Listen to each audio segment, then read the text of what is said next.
malam Ahad wage kita ngaji kitab Qabasun Nuril Mubin. Kita masih di awal daripada kitab ini yang berkaitan dengan hati. Al-Imam Al-Ghazali beliau menyebutkan bahwasanya hati manusia itu memiliki khususiyah, memiliki keistimewaan. Ma yakhtassu bihi qalbul insan wa li ajlihi adhma syarafuhu. Dengan keistimewaan itu menjadikan sebab manusia ini istimewa daripada yang lainnya. Jadi makhluk Allah itu Bapak Ibu ada 3. Ada makhluk yang Allah ciptakan, Allah kasih akal, tapi tidak Allah kasih hawa nafsu, yaitu para malaikat. Ada makhluk yang Allah ciptakan, tidak Allah kasih akal, tapi Allah kasih hawa nafsu. Tidak punya akal, tapi punya hawa nafsu, binatang. Di binatang itu tidak punya akal. Makanya kalau ada orang marah sama ayam yang buang kotoran di teras rumahnya, ini yang perlu dipertanyakan orangnya. Loh, ayam orang ngerti kok. Ayamnya mosok paham bikin mone wong, mboten paham. Karena apa? Tidak punya akal. Yang ketiga, Allah ciptakan makhluk, Allah kasih akal, Allah kasih hawa nafsu. Siapa itu? Manusia. Nah, oleh karena itu Al-Imam Al-Ghazali beliau mengatakan, kalau akal kita bisa mengalahkan hawa nafsu kita, maka kita akan menjadi lebih baik daripada malaikat. Kenapa seperti itu? Malaikat itu punya ciri, punya keistimewaan yang Allah sebutkan dalam Al-Quran. La ya'sunallaha ma amarahum wa ya'maluna ma yu'marun, kata Allah. Mereka para malaikat itu tidak pernah bermaksiat kepada Allah. Wa ya'maluna ma yu'marun, dan mereka berbuat atau mengamalkan apa yang sudah Allah perintahkan. Kalau Allah perintahkan malaikat itu untuk sujud, ya sampai kiamat sujud. Allah perintahkan dia untuk mencatat amal kita, ya sampai kiamat mencatat amal kita. Tidak pernah libur sehari, itu tidak pernah. Itu malaikat. Makanya kehebatannya malaikat itu dengan ibadahnya yang tidak pernah bermaksiat kepada Allah, nanti di akhirat ketika hari kiamat sudah tiba, mereka berkata kepada Allah Subhanahu wa taala, ya Allah, ma'abadnaka haqqal ibadah. Kami belum beribadah kepadamu dengan sebaik-baiknya ibadah, ya Allah.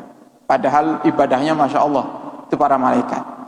Akan tapi manusia bisa mengalahkan para malaikat, bisa menjadi lebih baik daripada para malaikat. Bagaimana caranya? Dengan menggunakan akal untuk melawan hawa nafsu. Karena kalau malaikat Bapak Ibu, mereka tidak bermaksiat kepada Allah karena mereka tidak punya musuh terbesar, yaitu hawa nafsu. Sedangkan kita manusia punya musuh. Kalau malaikat mau ibadah, tidak perlu ada yang dilawan. Tapi kalau kita manusia, ketika mau ibadah, kita perlu melawan hawa nafsu kita. Mau ke masjid berat, capek baru pulang kerja, tapi rasa hati itu eman terus, itu berlawanan, bertentangan terus. Antara ibadah dengan ajakan hawa nafsu selalu bertentangan. Kita mau bangun sholat subuh ngantuk, tapi harus mau tidak mau sholat, kita paksa untuk bangun, melek. Nah, itu namanya akal kita melawan hawa nafsu. Tapi kalau malaikat tidak perlu itu. Oleh karena itu, di saat akal ini harus melawan hawa nafsu, jika kita ingin beribadah kepada Allah Subhanahu wa taala, otomatis pahalanya pun atau derajatnya yang kita dapatkan jika kita berhasil lebih besar daripada di saat akal tidak perlu melawan hawa nafsu. Makanya Imam Ghazali mengatakan, manusia yang bisa menggunakan akalnya dengan baik untuk melawan hawa nafsunya, maka dia akan menjadi makhluk Allah yang lebih baik daripada malaikat. Sebaliknya, kata Imam Ghazali, kalau ada manusia yang hawa nafsunya lebih unggul daripada akalnya, maka dia lebih hina daripada binatang. Kenapa? Binatang melakukan kesalahan karena mereka tidak punya akal. Ada seekor binatang berbuat hal yang kalau di mata manusia ini adalah hal yang tidak baik. Misal seekor binatang jantan mendatangi ibunya yang betina. Kalau di mata manusia itu adalah hal yang di mata manusia, kalau dilakukan oleh manusia itu salah. Tapi kalau dilakukan oleh binatang biasa. Kenapa? Tidak punya akal binatang ini, tidak ngerti, tidak bisa membedakan. mana yang benar dan mana yang tidak. Kata Imam Ghazali, kalau kita dikalahkan oleh hawa nafsu kita sampai kita lupa diri kalau kita ini hamba Allah yang terus dipantau, maka kata Imam Ghazali, kita bisa menjadi makhluk Allah yang lebih hina daripada binatang. Dan ini sebenarnya Allah katakan dalam Al-Quran. Allah sifati mereka, lahum qulubun la yafqahuna biha, mereka punya hati tapi hatinya tertutup, hatinya mati. Mereka punya telinga tapi telinganya tuli. Mereka punya mata tapi matanya buta. Yang dimaksud tuli di sini bukan tuli secara hakiki, bukan tuli tidak bisa dengar. Dia dengar tapi tidak mau melakukan. Kalau orang yang baik, orang yang beriman kepada Allah, di saat diperintahkan untuk berbuat kebaikan, jawaban mereka adalah sami'na wa ata'na. Kami mendengar dan kami pun taat. Itu orang yang baik. Nah, sebaliknya, kalau orang yang tidak baik, mereka mendengar sami'na, kami dengar, tapi wa asayna, kami melanggar daripada perintah Allah Subhanahu wa taala. Lahum qulubun, mereka punya hati. Dan bahkan terkadang orang-orang yang bermaksiat itu sadar, di hati kecilnya dia sadar kalau yang dia lakukan ini salah. Ada orang meninggalkan sholat, pada hakikatnya di hati kecilnya dia sadar kalau dia meninggalkan sholat dia dosa, cuman hatinya mati. Sehingga walaupun dia sadar kalau itu dosa, dia tidak mau melakukannya. Terus dia lakukan kemaksiatan yang wajib dia tinggalkan terus seperti itu.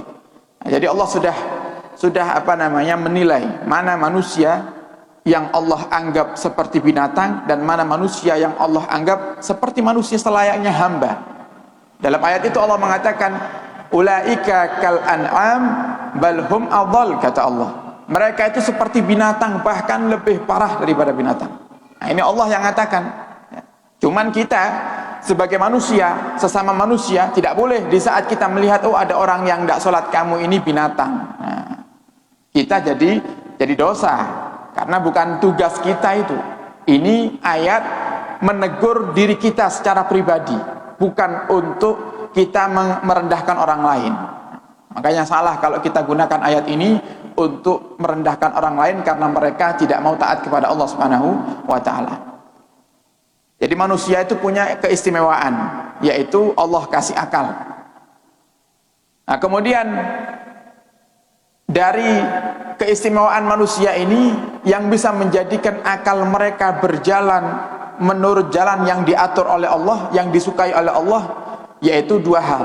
Yang pertama adalah ilmu, yang kedua adalah iradah, keinginan. Amal ilmu, keistimewaan manusia, mereka diberikan oleh Allah kesempatan untuk belajar, kesempatan untuk belajar. Kalau binatang, walaupun ada, pada hakikatnya kita sering lihat ada binatang itu yang sangat paham sekali jika dilatih, tapi itu karena dibiasakan. Tapi kalau manusia ini, sifat manusia yang baik itu diajari sekali, nyantol, dilakukan. Itu manusia yang baik. Cuman kadang hati yang menjadi wadah ini yang menjadikan sebab apa yang kita dengar sulit untuk kita lakukan. Sama seperti halnya kita punya air, kita punya air atau air di satu wadah. Kalau air itu berwarna keruh, kemudian kita tambah dengan air yang jernih akan kalah. Saya punya satu gelas kopi, kemudian saya kasih air, saya tambah air putih, maka air putih ini yang akan ikut warnanya kopi. Tidak bisa langsung dikasih air langsung berubah kopinya putih, tidak bisa. Nah, terus caranya gimana? Ya, kita lihat itu air. Caranya gimana agar kopi yang hitam di gelas ini menjadi putih seperti layaknya air yang jernih? Caranya jangan hentikan untuk menyiramnya dengan air yang jernih. Di gelas itu ada kopi, terus siram air, otomatis nanti dia akan tumpah. Yang tumpah yang mana? Yang keruh yang tumpah. Terus akan keluar yang keruh, yang tersisa adalah yang jernih. Begitulah hati kita manusia. Tidak cukup kita ngaji sekali, itu tidak cukup. Karena hati kita manusia ini perlu bimbingan yang terus menerus. Makanya sampai dikatakan utlubul ilma minal mahdi ilal lahdi.